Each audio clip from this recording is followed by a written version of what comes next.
ella ens recomana per a llegir 2 llibres. Primer, El ratolí Pip, un llibre d'aventures amb diferents animals. I també es recomana el llibre Puppy Atles. És un atles per a xiquets on apareixen les comunitats autònomes amb diferents fotografies i és molt divertit. Sofia, en aquest cas, es recomana a Tia Stilton El secret de les fades dels núvols. El grup d'amigues de Tia Stilton reben una carta que les farà viatjar a un món fantàstic ple de màgia. Ariadna es recomana Sonríe aunque te cueste. És una història autobiogràfica on l'autora del llibre conta la seva experiència amb el bullying. Valeria ens recomana Contes de bona nit per a nenes rebels. Aquest llibre ja el coneixeu perquè l'hem tingut a classe. És un recull de diferents contes sobre dones que han fet història. Lídia ens recomana el fantàstic llibre del 5. Conta l'aventura d'un grup d'amics que van en busca d'un tresor. Rebeca, ja sabem que li encanta Jerónimo Stilton i en aquest cas ens recomana un d'aventures. Salvem a la balena blanca.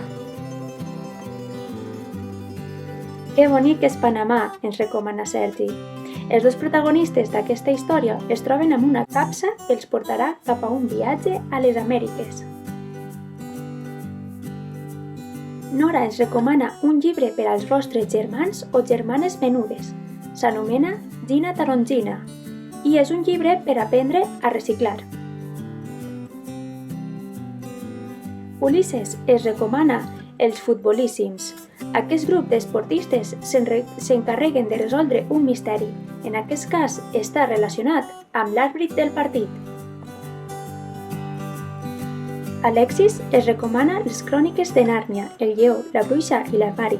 Per si no sabeu, aquesta novel·la de fantasia ha sigut adaptada al cine.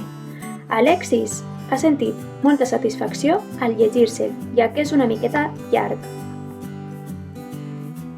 Carlos es recomana Contes per telèfon, de Gianni Rodari. Aquest llibre és un recull d'històries divertides i gracioses que, segons Carlos, relaxen moltíssim. Finalment, Sara també ens recomana un llibre per a més petits. S'anomena La xicoteta oruga coluda. Sara li conta al seu germà petit i li ensenya els números i els dies de la setmana.